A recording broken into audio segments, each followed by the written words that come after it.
Let's try with the outside edges going forwards. So the big toes are in quite a bit.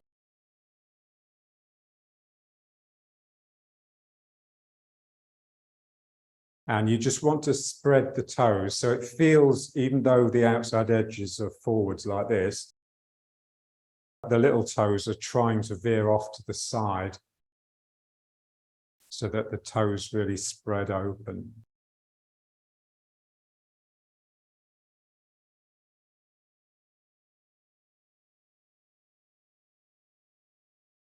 So when we're sitting,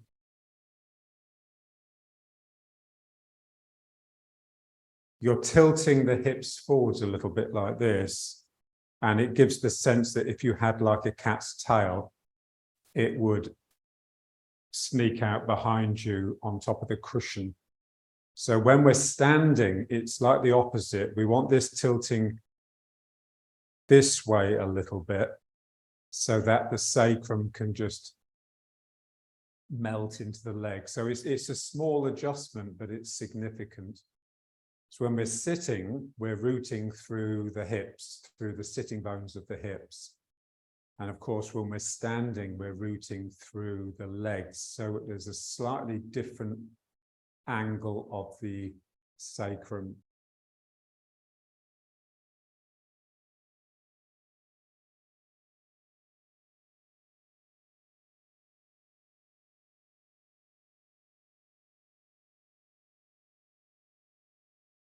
We're always trying to feel the equilibrium, trying to feel the balance of forces that our posture represents. So sinking and relaxing, and a sense of the ground coming up into me and filling me up. So these two flows should be there all the time. So there's a sense that something in you is just letting go all the time. You're letting go into the equilibrium. So I'm very conscious of a downward flow through my body. I want to be as conscious of the upward flow. They're quite different.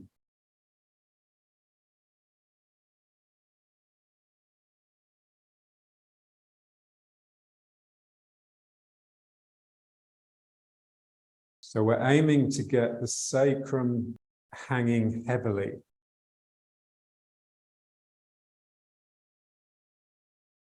The sacrum rightly belongs to the hips and the legs. So it just slots in tidily to the hips. And a sense that there's like a limb of energy that comes out of either side of the sacrum and reaches down the legs. So you have like a tentacle of energy that comes out of the sacrum, and then the ground equally has a tentacle of energy that comes up the legs through the sacrum and up the spine. This is the thing about energy. If there's flow in one direction, there's generally flow in the other direction as well, and we just want to be aware of them. So in Tai Chi, we're trying to unify upper and lower body. So from the ground to the top of my head, it's just one beautiful, gentle S shape, a clean sweep with no break here.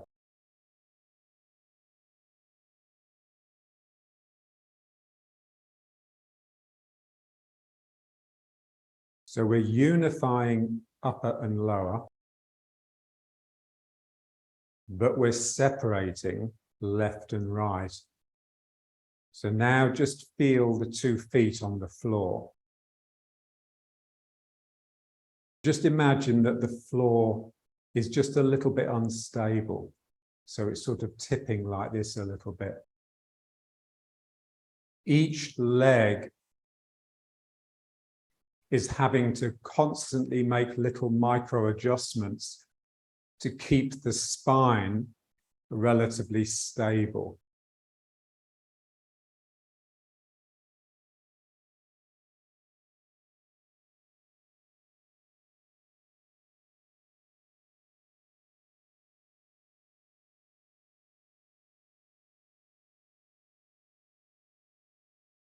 So left and right separate, but also front and back.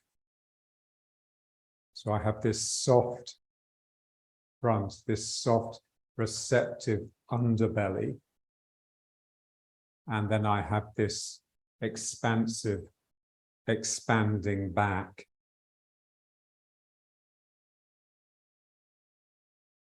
And it's the same with the mind. So we have the small mind or the petty mind, the ego mind. And we have the big mind, the grand mind.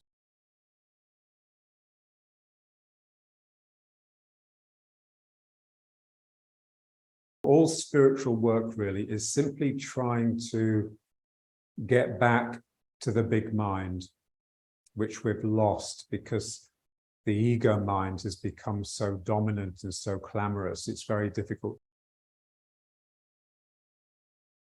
to reach back. So the big mind is to do with like the long term and the bigger picture, and the small mind is so limited and contracted that it tends to be only with the self. They're both very important. When spiritual teachers say, be here now, be in the present, be with the present moment, that's the small mind. That's what the small mind should be doing. So in the old days, when life was dangerous, or when you were going out foraging or hunting, and you had to be intensely aware of all the signs that were available in your environment, then your small mind would be on that. It would be picking your way through life. We don't need that anymore because our lives are so comfortable, we can be quite careless and still be safe. And so the small mind turned into itself and started talking to itself. And then we get our depression and our anxiety. And we lose the big mind. We've lost the big mind.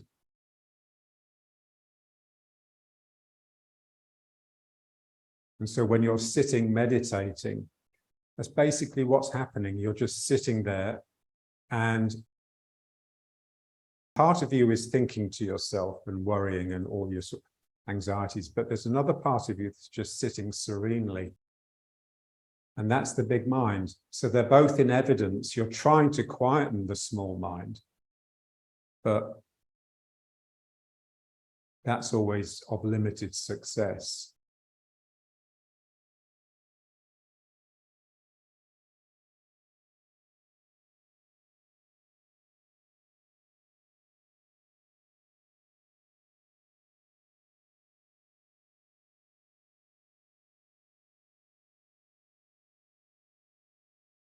Put your hands on the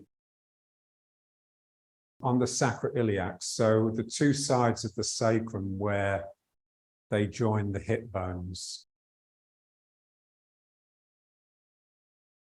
That's where the tentacles of energy come out of when your spine branches down the legs. Just turn gently towards this side and just feel as though something is just relaxing down this leg. And then just spring back, and then this side. Feeling that something has just released out of that side of the sacrum and has just dropped down the leg.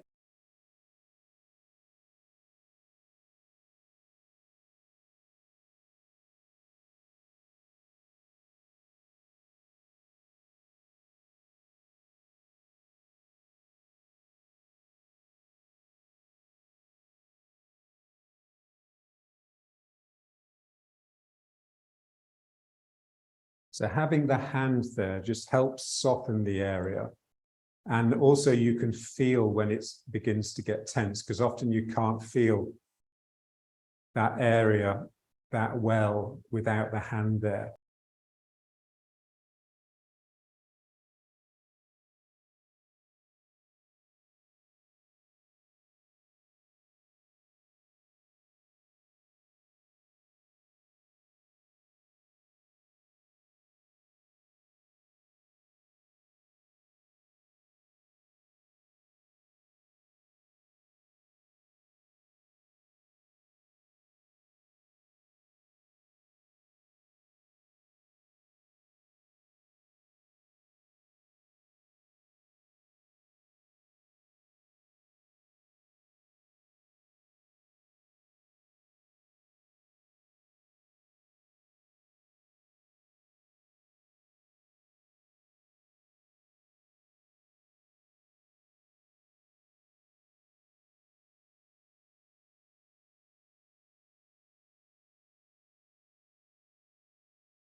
Real feeling that something has just come out of my sacrum, down the buttock and down the back of the leg.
So the more advanced this work becomes, the more it becomes a matter of what you're doing with your mind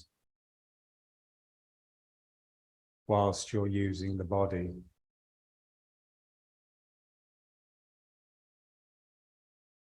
You're not just seeing this flow of energy from here, you're creating it with the mind. The mind is like it's driving something through this pathway. So something in your mind has to get a little bit fierce, otherwise it just won't happen.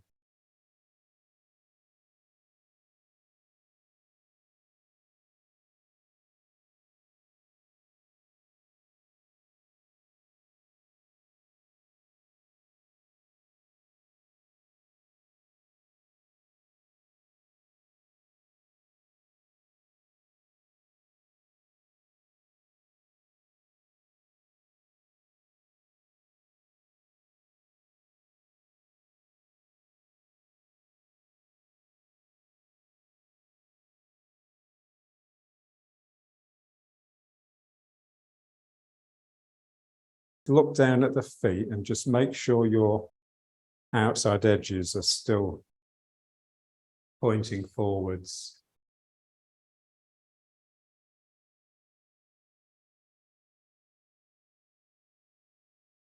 And now let's turn into this leg.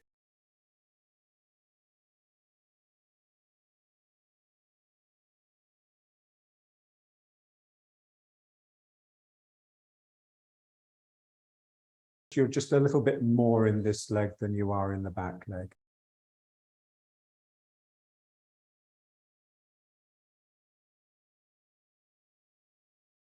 Feeling now that you're folding in the hip here, and you're having to let go here to allow this knee to go out, because you don't want the knee collapsing in too much like this.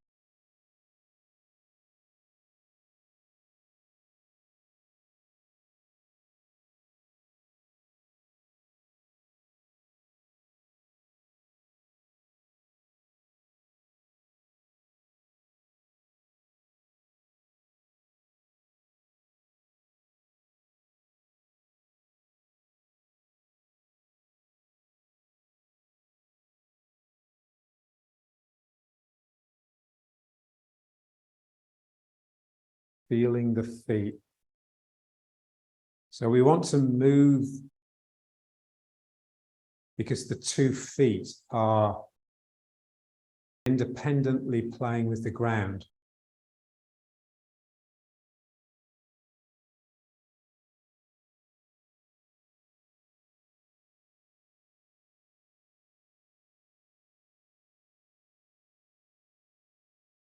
So in order to get this hip effectively moving backwards, I'm pushing the ground this way with this foot in order to push this hip back.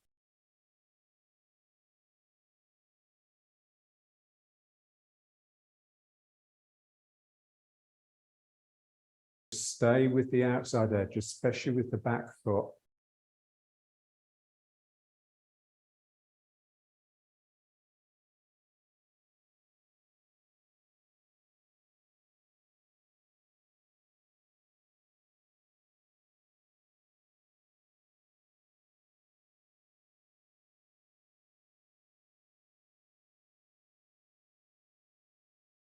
Both of my feet are active on the ground all the time.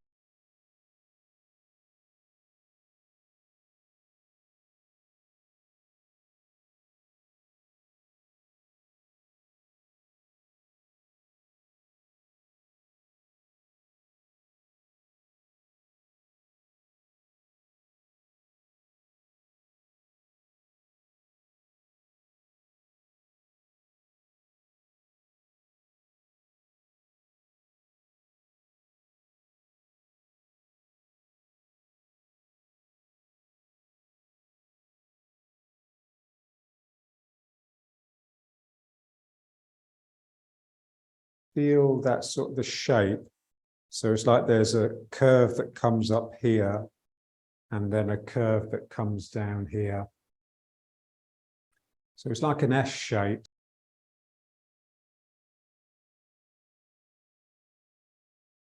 And then there's a sense here that the feet are pulling the ground to bring you back to the middle.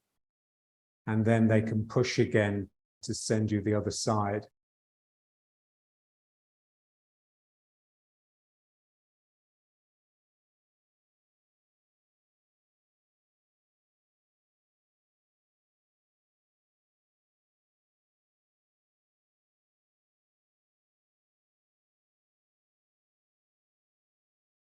And then a sense that the feet are pulling. And then they're sort of pushing again.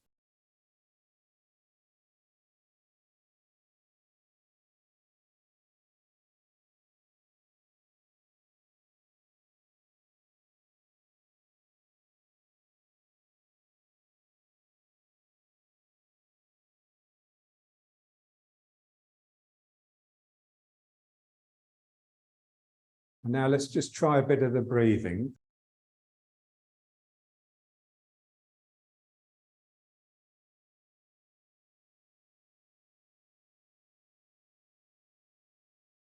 Keep the mind with the 2 feet that are not one thing, but definitely 2 separate things that are working together to create this semblance of stability.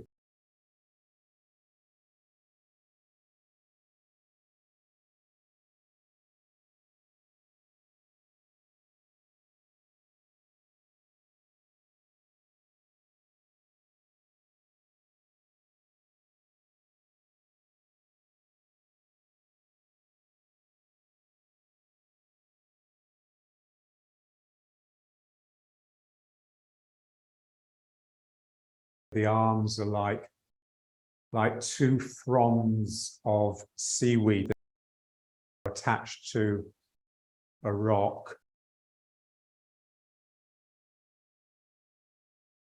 They're both moving with the flow, but they'll never quite be the same, because there's always like a random element.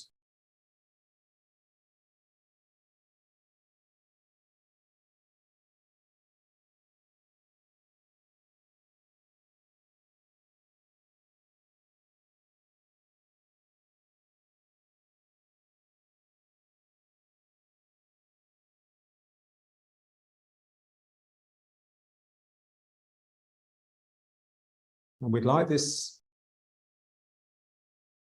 feeling when we're sitting meditating as well. So what tends to happen, because the posture is quite strict when you're in seated meditation,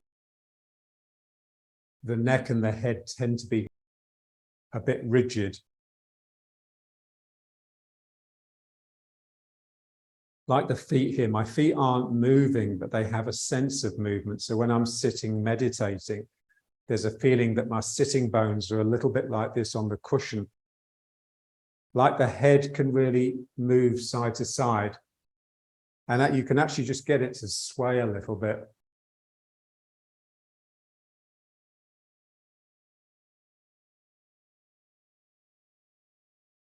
We just have to be really careful that we don't artificially immobilize the head by bringing tension into the neck and the spine.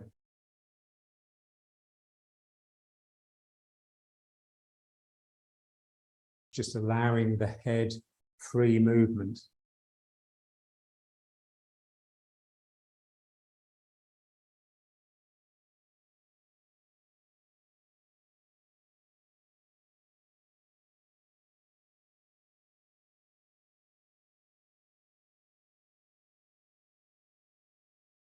And now let's get the turning involved. So this is like the feet pulling together. And then now the feet are sort of pushing apart. And I want that to produce a turn rather than making me come up. And then here the feet pull and I can breathe in. And then here just breathing out.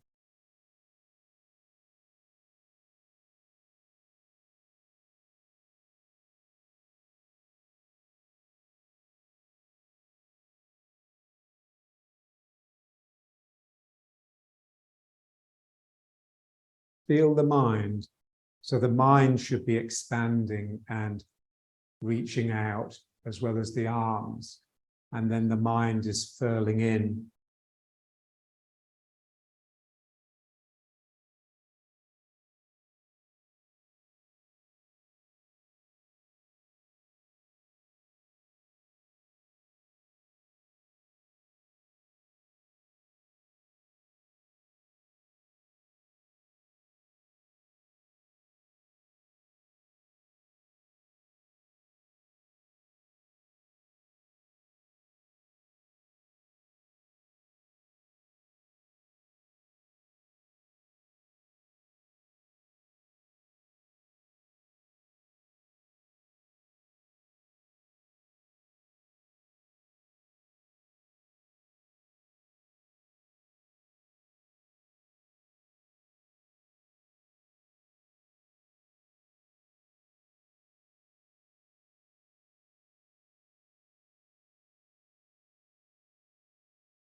keep the 2 feet, that feeling that they're separate. What we would like is for the spine to sort of split into 2.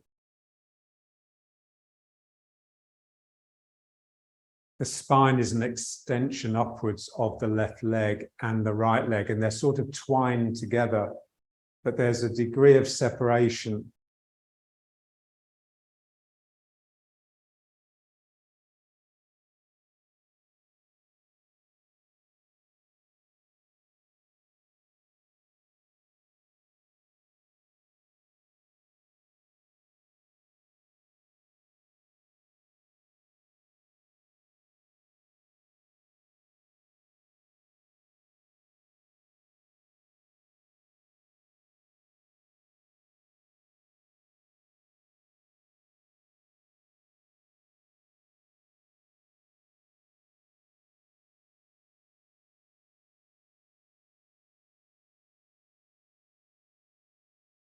Look down at the feet again.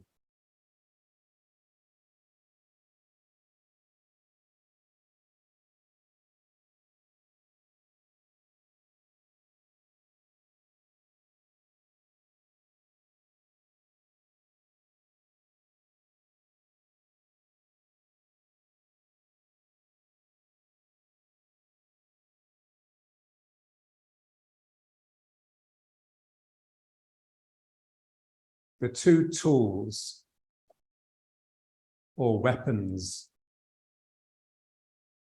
in this game are strict discipline and a sense of humor, yin and the yang. So strict discipline is basically just doing something that the ego protests. So practice, in other words. So we all know how difficult it is to practice. There's 1,000,001 excuses not to do it.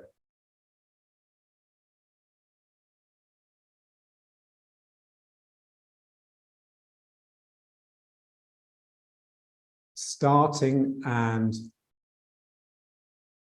doing it. But of course, we don't want this sense that we're forcing ourselves or that we're suffering when we're doing it. So it has to be something that quite quickly you start enjoying. So there needs to be a lightness to it. And so this is the thing with the head not getting stiff, not getting too serious and too masculine. Just keeping that sort of supple, sexy lightness, sensual. Gary Snyder, in that book, The Practice of the Wild,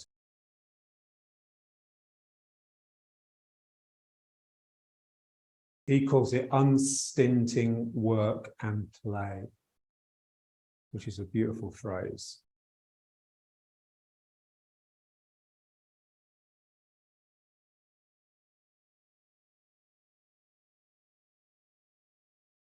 Keeping that feeling that the ground is a little bit unstable.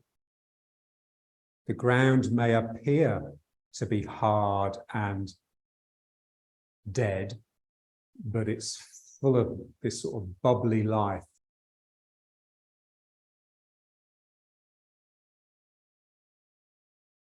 And if you don't feel it, then just imagine it.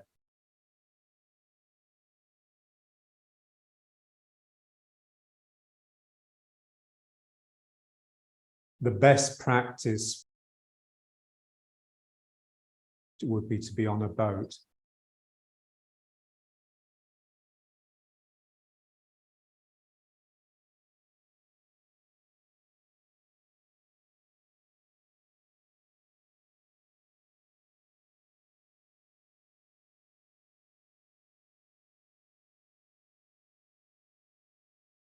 You're a waiter on the luxury yacht and you're carrying around the tray of drinks. So even though the boat is doing this, you're having to create this image of absolute stony stability.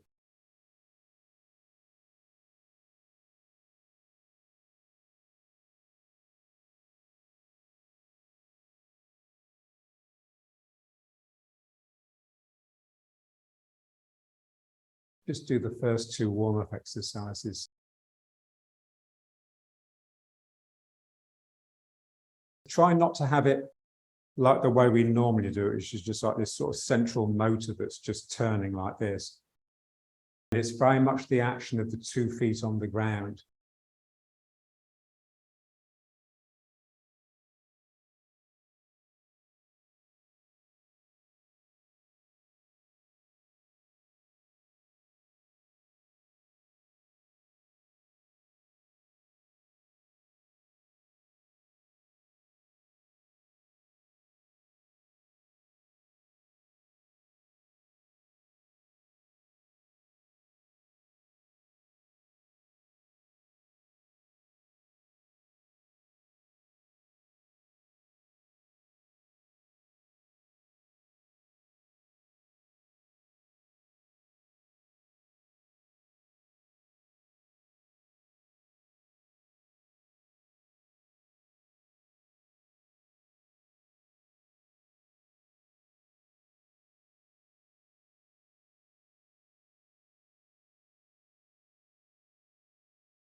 Let the head go with the body.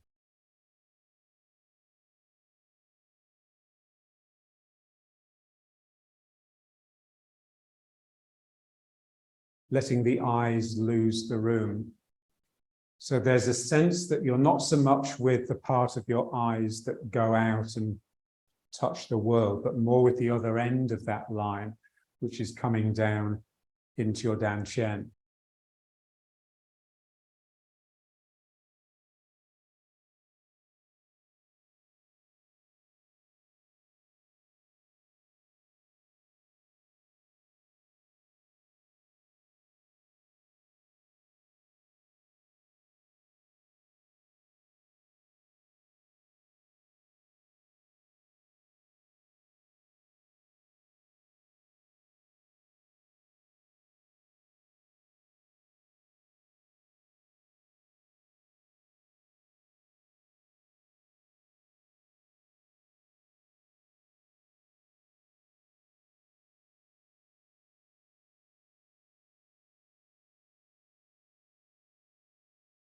So this is something that martial artists have to practice, seeing the world, but not allowing the world to capture it.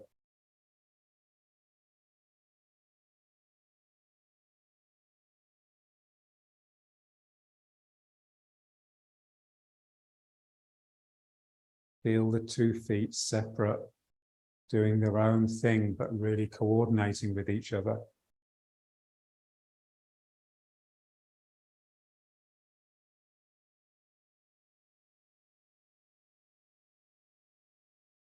So they say the feet are like 2 limpets attached to a rock, but it's almost like 2 different rocks, and there's a little bit of play between the 2 rocks.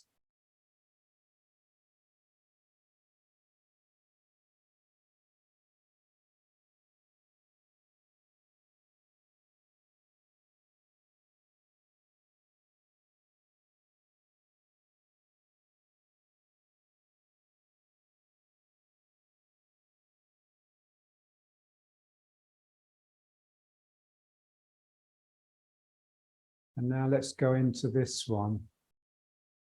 So this is like the first thing we practiced today, just turning away from the leg and just feeling this limb imagine the hand is this limb of energy that's reached down, like you're scooping a handful of dirt off the ground and just throwing it up in the air. Staying open here so that the knee doesn't collapse in. So you're staying on the outside edge.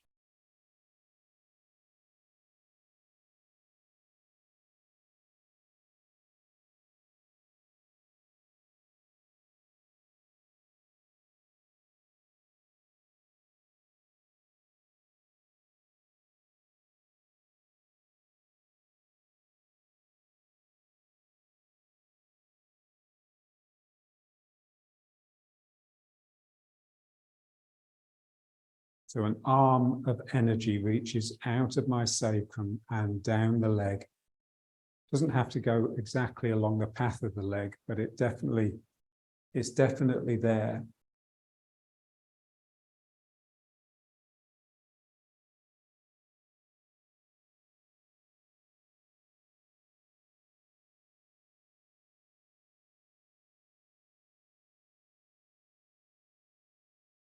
Feel the mind that wants to stay in the outside edge. So that's the sense of humor in a way. So that's a light mind that's not seriously trying to come into the center, that's trying to drift out into the circumference where it's more energetic and more interesting.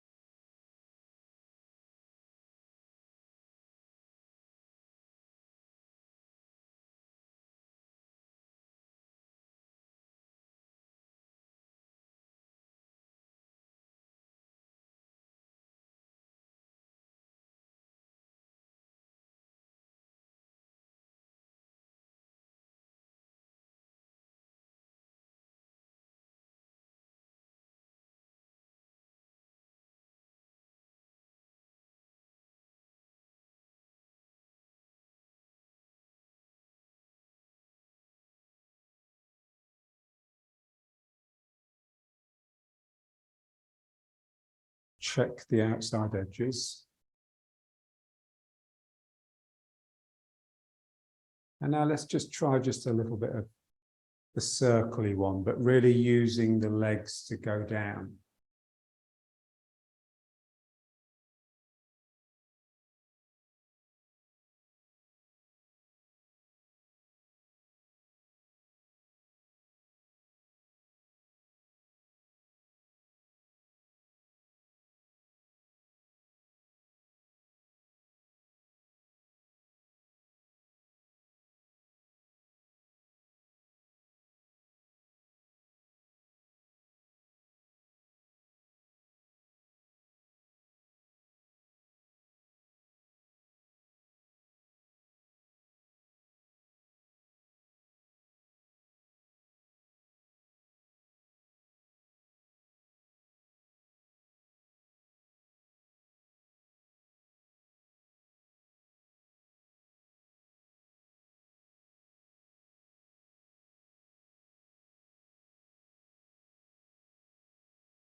Still with the feeling that the two legs are separate.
and then the other way.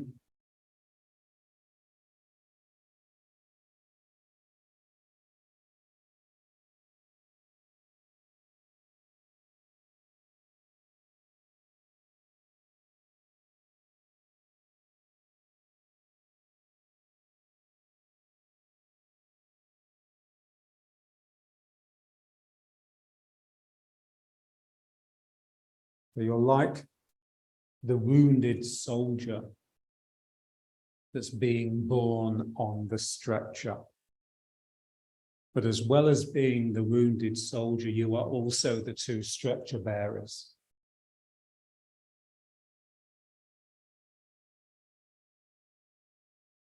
So everyone in this country has practice at being a stretcher bearer from their army experience. And they all say just how difficult it is, you know, when you're carrying that person for miles and miles and miles.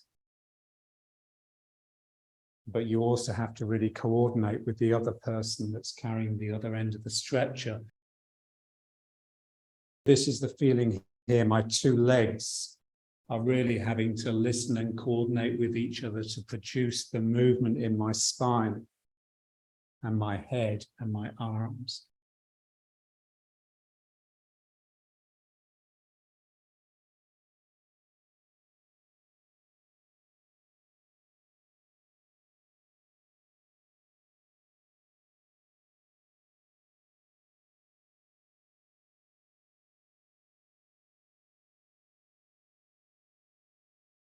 And then just wind it down.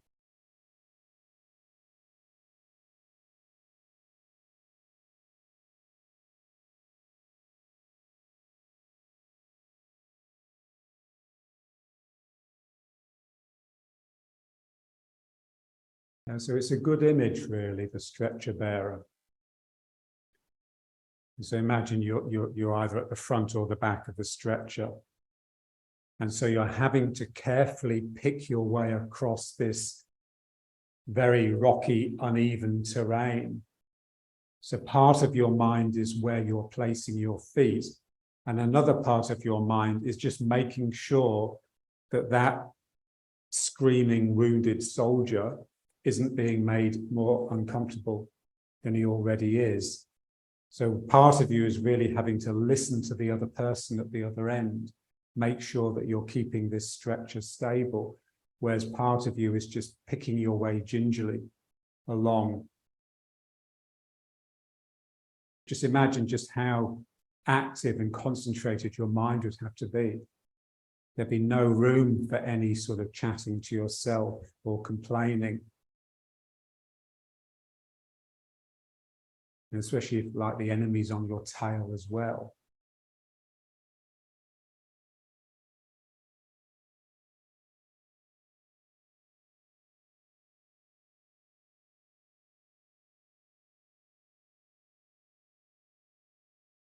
Feel those outside edges.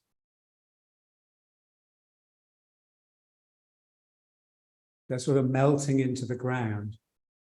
This is what makes them a little bit more humorful than the inside of the foot, because they're just a bit light and a bit airy.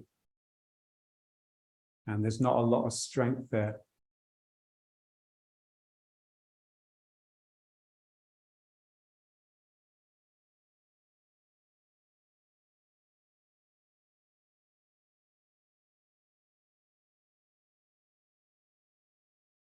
Try and get this outside edge just along with the tiles. So my big toe is in. Yeah, so you can think of the outside edge, or you can think of like the third toe, the middle toe, just pointing straight forwards, and then this one just out to the corner. And then just going backwards and forwards and just feeling the full and empty. So let's just concentrate on the empty to start with. As you come out of the leg can relax and empty. And then as I come out of this leg, it can just relax and empty.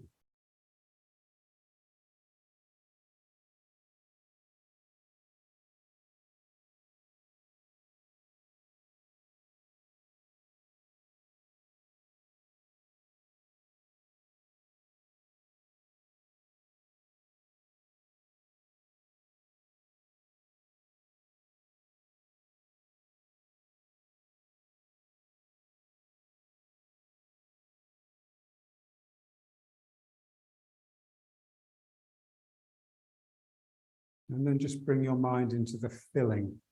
So as I go into the back foot, it fills with my weight, but I want to feel as though it's filling with the ground. So this real feeling that something is coming up the leg and just infusing my whole body.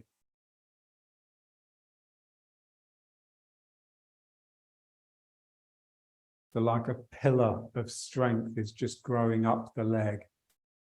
And there's a sense that that supports me.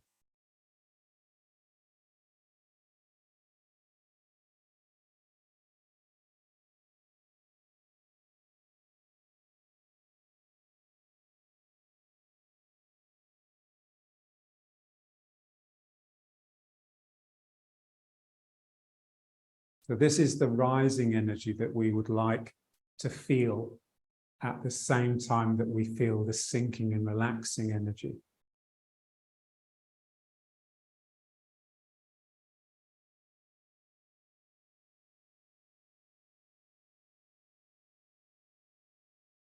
And now just stay with the front foot. So now it empties and now it fills. So the leg is effectively breathing. So you can think of this as the out breath as the leg empties, and this is the in breath as the leg breathes in the ground.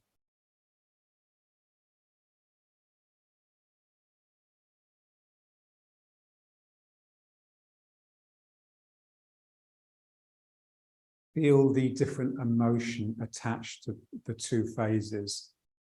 So as I breathe the ground in, there's a sense of brightness and a lift of cheer. And then here this is almost a gloom and a slight sort of depression as I sink and lose that. You're always switching between the two in a very natural way. The best way of practicing this really is walking, but just walking slow enough that you can feel it.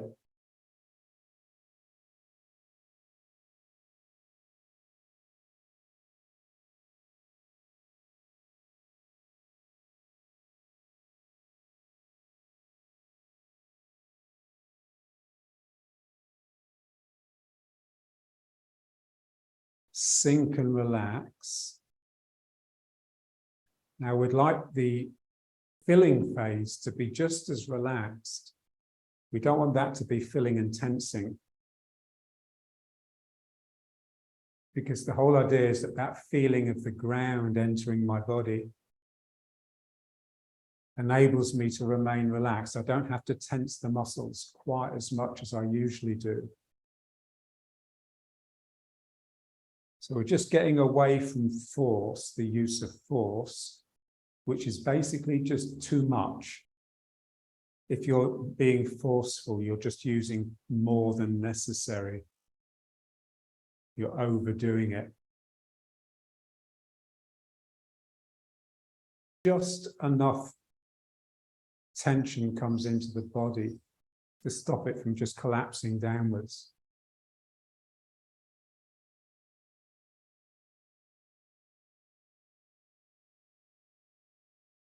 And then just with the back leg now. So the back leg is flushed out. And then it fills up with energy.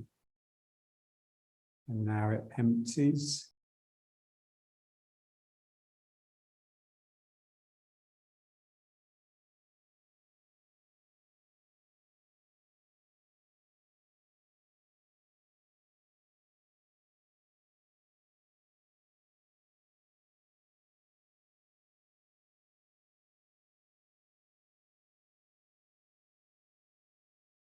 Keeping the feeling that the 2 feet are separate from each other.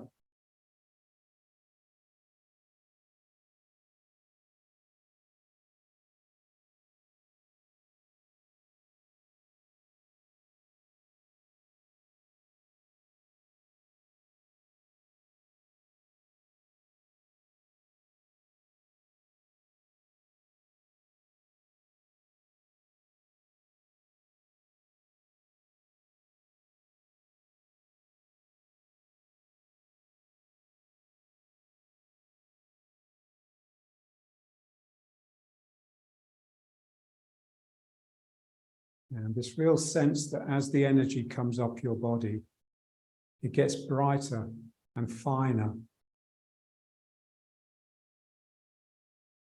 until finally, by the time it gets to the eyes, it's just spirit.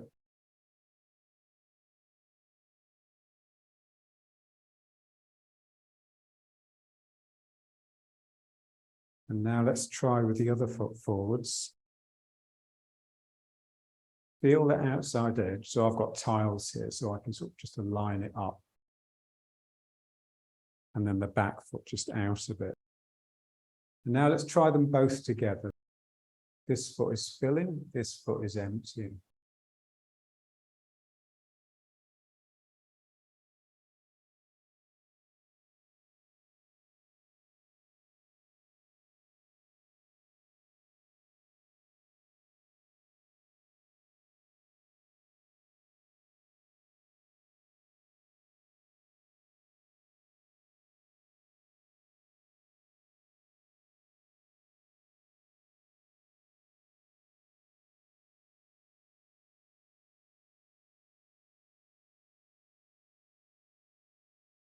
The 2 feet independent.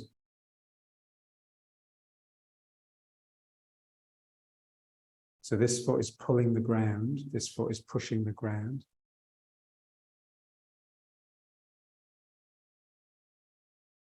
As you empty the foot, the toes really reach out. And then as you start to fill it, the toes clench the ground to start you moving forwards.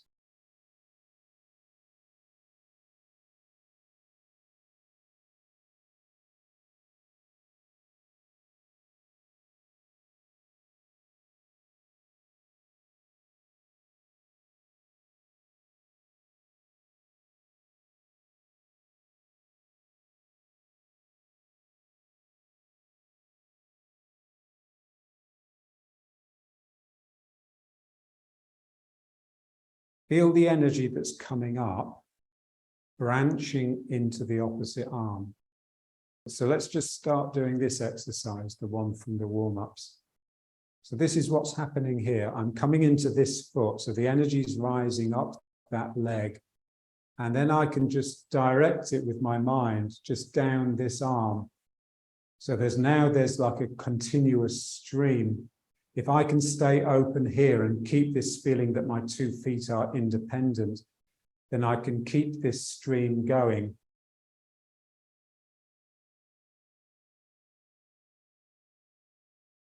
So that's the thing with balance and equilibrium. If you have it, then you can keep the energy flowing through time. It's not just a burst that ends. So here, this is coming up, and then it branches into this arm.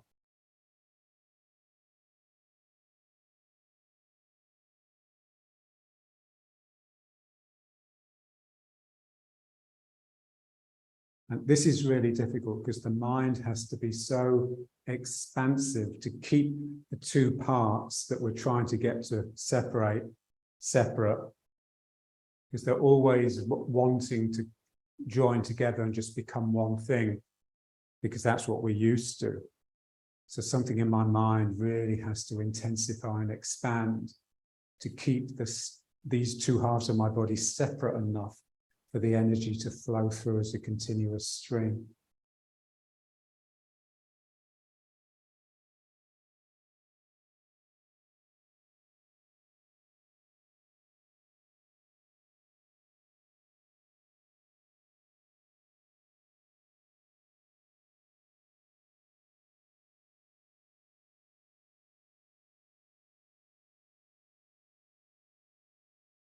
So this can be practiced in the form, because cross energy is there in the form all the way through. So as I come into the front leg, I'm stimulating the leg to push through the body into the opposite arm and hand.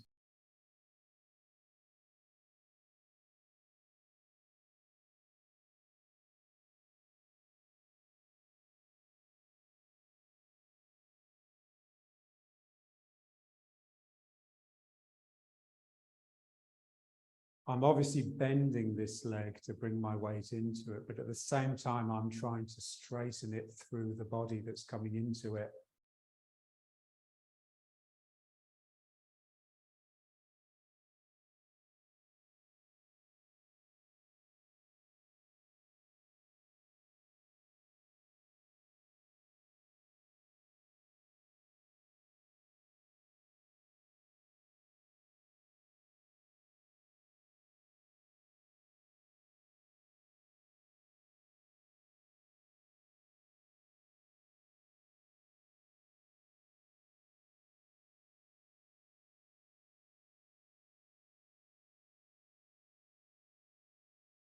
It's the front leg that's providing the energy, but the back leg is providing the direction.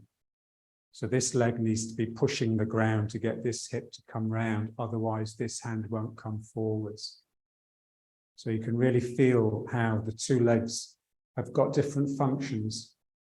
So the one with the weight is supplying the stream of energy, and the one without the weight still has to work because it's responsible for creating the right direction.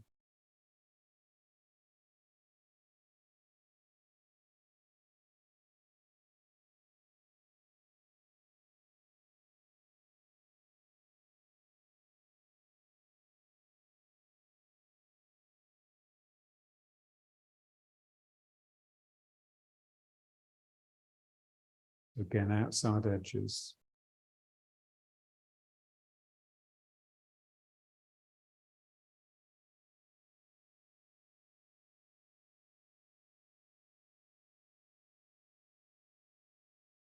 Theta.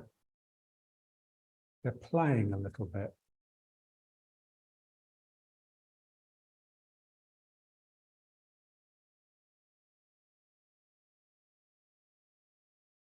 Unstinting work and play.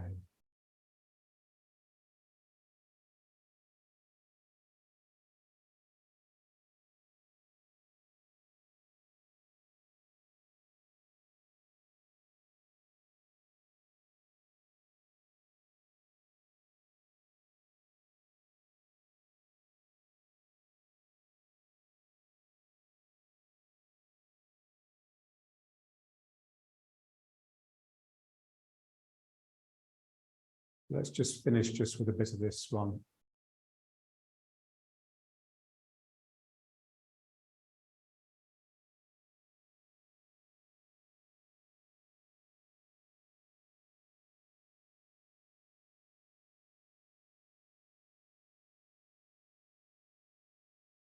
So again, with a feeling of filling and emptying. I'm filling this leg and I'm emptying this one.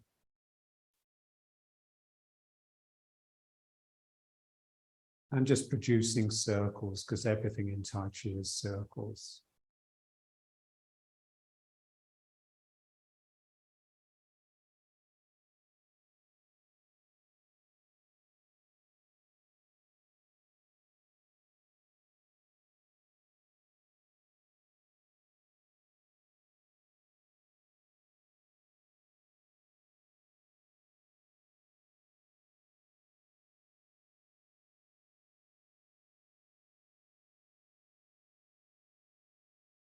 And the sense of humor, the lightness. I asked John once, what's the most important quality in Tai Chi? And I just knew that he would say softness. So when he said lightness, I was quite surprised. And I said, isn't that the same as softness? He says, absolutely not.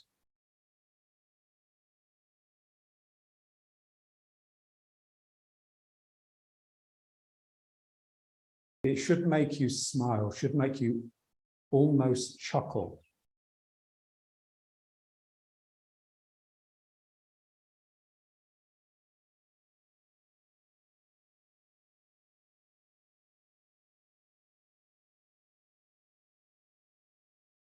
That story of Yong Ban Ho, Yong Lu Chan's, the elder of the two boys. And apparently he'd be doing his form, and every now and then he would just burst out laughing.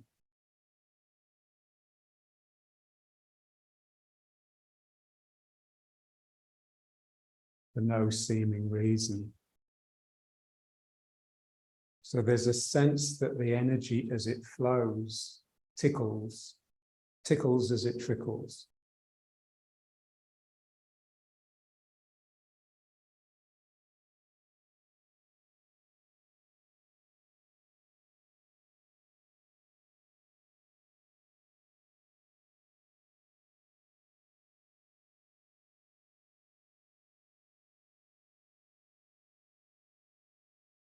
Slowly, you just become the points of your dantian, surrounded by these swathes of swirling energy.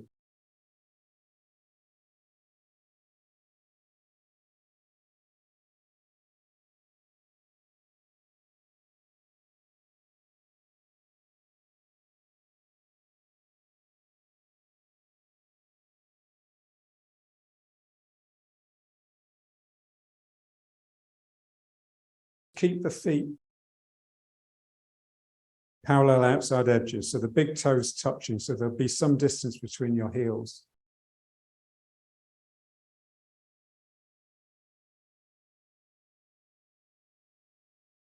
The legs are trying to bend and straighten at the same time. So the back of my legs is trying to pull me down to the ground, and the front of my leg is trying to push me away from the ground. So a real springy dynamic equilibrium.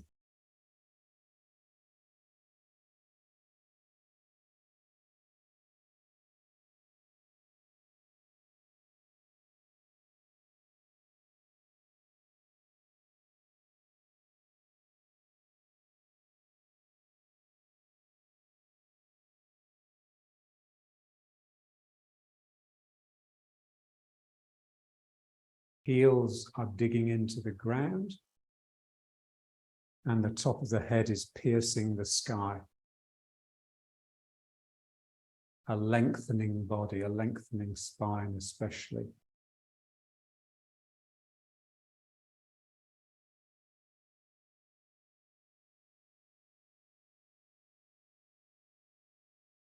When we bend the legs in Tai Chi, we're not just allowing the sacrum down. The legs are trying to pull the sacrum down to the ground. Or you can think of it as the ground having come up the leg and just trying to claim the sacrum, trying to pull it into the ground.